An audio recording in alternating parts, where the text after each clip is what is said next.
Енді бізге мына жолымыз істеп берсе болды өзі. Жолдың өзі гармошка. Проблеманың бірі осы 22 километр жол, трассадан ауылға кіре беріс жол. Нұр Отаннан келді ғой. Сол жолды әкіміміз істеп берсе деген үміттеміз. Армысыздар достар, бұл ұмытылған жобасының биылдыққа соңғы шығарылымы. Біз Шет ауданы Дәрия кентінде тұрмыз. Бұл әрине Қарағанды облысына қарасты ауыл. Іргесін 1936 жылы құраған бұл ауылдың жағдайы көп ауылдан жақсы деуге толықтай негізіміз бар. Себебі ауылда қазақ тіліндегі 11 жылдық мектеп толығымен жұмыс істеп тұр. Ауылға биыл ауыз су кіріп жатыр екен, және жылжымалы цон кеп тұрады дейді. Мынау халыққа қызмет көрсету орталығы айына бір рет аудан басынан осы жерге арнайы келеді екен. Сондай-ақ жылжымалы дәріхана кеп тұратын ауыл екен. Ауыл тұрғындары жалпы әкімдікке де басқасына да риза десек болады. Басты проблемасы 22 шақырымдық грейдер жол. Халықтың биліктен, облыстан, Шет ауданынан сұрайтын басты мәселесі осы грейдерді асфальттап беру. Себебі күздің мынау жаңбырлы күндері, я болмаса көктемде бұл жермен жүріп тұру өте қиынға соғады екен. Міне осыдан бір апта бұрын ғана жолды автогрейдермен тегістеп өтті дейді. Қазір біз жүріп келдік. Әрине әредік ойдым жерлері болғанмен дәл қазір тегіс жатыр. Бірақ бұл уақытша. Алғашқы жаңбырлардан соң қайтадан ойдым қалпына түседі дейді. 40 жылға бұрынғы дәрия болған. Сымдарын айырбастау керек. Нелері келсе сымдарын айырбастап берсе. Суды биыл ғана істеп жатыр. Ауыз су. Әкім істеткізіп жатыр. Кеп шеттен кеп істеп жатыр. Суымызды осы жарты ай болды ғой біз істеп шыққанда. Көшелерге тартып жатыр. Ақша бөлсе түгел істелінеді. Ақша бөлінбейді ғой. Осы тазалады, мусорлар шығартқызды. Енді мынау су тартамын деді, су тартқызып жатыр. Енді жолды істеймін деп жүрген, енді жолға неге тұрамын деп. Барып шетке барып нені ету керек қана. Ендігі жылы, енді шамам келсе, ендігі жылы асфальт атқызамын. Әкімге жамашылық жоқ, әкім істеп жатыр, енді шамасы келгенше. Сол жолды істеп бер, бізге самый главный жолды істеп бер. Сенен сұрайтынымыз осы. Мына свет, сол светтерді сымдарын айырбастап істеткізсе, ол ағадырдың несі ғой, ауасы. Сым ескі, дәрия болғалы тұрған не? Стол балар. 80 жылдан асып кетті ғой.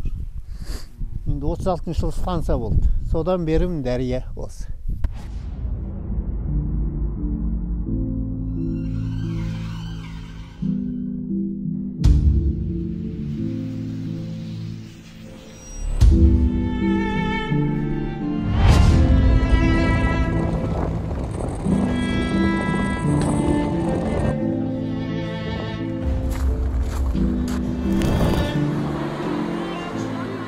Саламатсыздар, мен осы ауылдың тұрғыны Ләззат Мұратовна, жеке кәсіпкермін.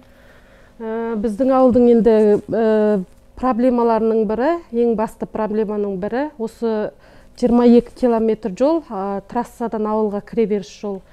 Сол жолды әкіміміз істеп берсе деген үміттеміз. Басқа проблемалардың бәрін шешіп жатыр. Өзі жаңадан келген әкім Тілеуқор Алимкулович Базылов. Осы ауылға неше жылдан бері бізге не келмейтін жылжымалы аптека келетін болды. Сосын цон болмайтын бізде, цон келетін болды шеттен. Сосын нанның бағасы бізде 170 теңгеге шейін болды. Қаланың бағасымен бірдей болған, қазір 110 теңге болды. Әкімнің сөйлесі байланысып жарықтан 110 теңгеден келеді, 120 теңгеден сатамыз біз. Сосын не айтуға болады, енді басқа продуктыларды біз өзіміз әкелеміз газельмен, сондықтан кішкене қымбаттау қаладан әкелгендіктен.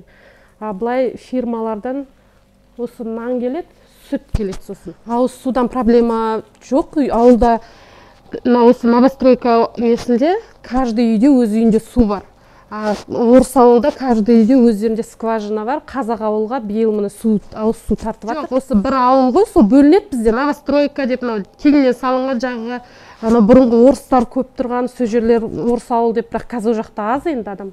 И қазақ ауыл деп сөйтіп бөлінеді өз. Негізі бір ауыл ғой, Дария кенті. Мектеп бар, иә? Мектеп 11 класс мектеп бар. Оқушылар бар, иә, мұғалімдер бар. Қазақ мектебі. Біздің балалар жақсы, оқушылар көп. Жан-жақта олимпиадаларға апарады. Бүгінде мысалы Қарағандыға марафон болыпты жүгіруден. Соған алып кетті балаларды, орындар алыпты жүлделі. Жан-жаққа апарады, мектеп жақсы. Қаншама ауылда жүрмін ғой?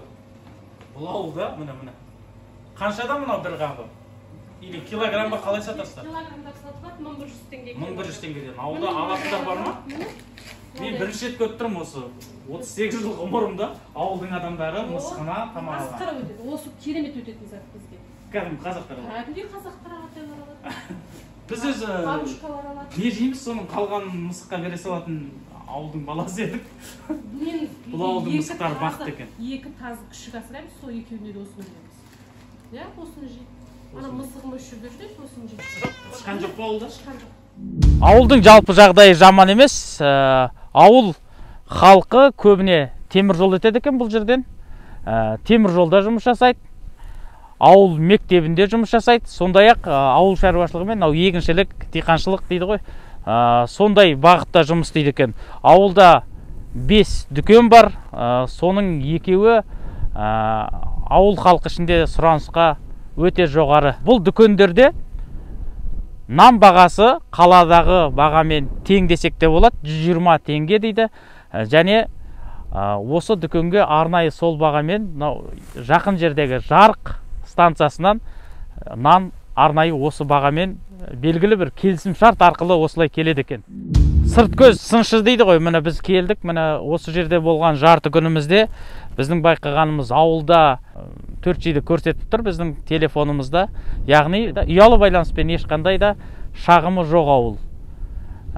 Ауылдың жаңағы айтқан басты проблемасы жол, 22 шақырымдық, және мынау ескірген электр сымдары, тоқтар дейміз ғой.